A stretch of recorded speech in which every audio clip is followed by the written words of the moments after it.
Let's roll back the mists of time. My formative reading years were predominantly in the late 70s and early 80s. Back then there was no internet, no Amazon and such. Books were purchased in bookstores. Here in New Jersey we had Walden Books, B.Dalton and the Book End. Add to that the numerous mom-and-pop used bookstores and you were all set.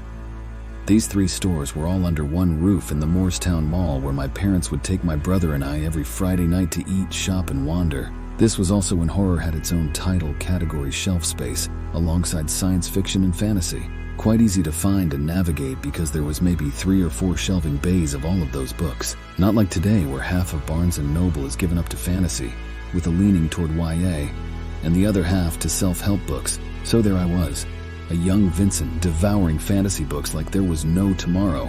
Those books were like friends. I still have most of them to this day and will go back to them on occasion to read again. What began as a suggested reading list sent to TJ and Rollo via email is now an official MG post for you all. Below is a list, and by no means complete, of a few of the authors and their works that I enjoy.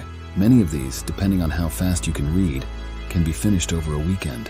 Read Fritz Leiber's Fafhrd and the Grey Mouser books, John Norman's Gore series of books, Illuminates what a real patriarchal society would be like, Michael Moorcock's Eric of Melnibone, Piers Anthony, anything really, although the Xanth series is very good.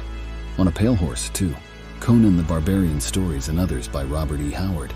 The Belgariad series by David Eddings. I bought these when they first came out in the 80s from B.Dalton Bookshop in the Cherry Hill Mall near me. I cut school and walked to the mall to purchase them and then play video games in the arcade room. Glen Cook's The Black Company series, Lyndon Hardy, Master of the Five Magics, Joel Rosenberg's Guardian of the Flame series. I like this as it has modern-day Earth students being transported into a fantasy realm. Although not fantasy, read the Doc Savage books by Kenneth Robeson, house name, Fred Saberhagen's The Book of Swords series, Susan Cooper's The Dark is Rising series. Very good. Margaret Weiss and Tracy Hickman's Dragonlance Chronicles books. All of R.A. Salvatore's books. His Forgotten Realms D&D books are fantastic, especially for the martial art melee scenes. Many more, but this is a good start. Yes, I know. I do not have links to these books. I trust you gentlemen are intelligent enough to know how to conduct an online search for a book. Now go read a book.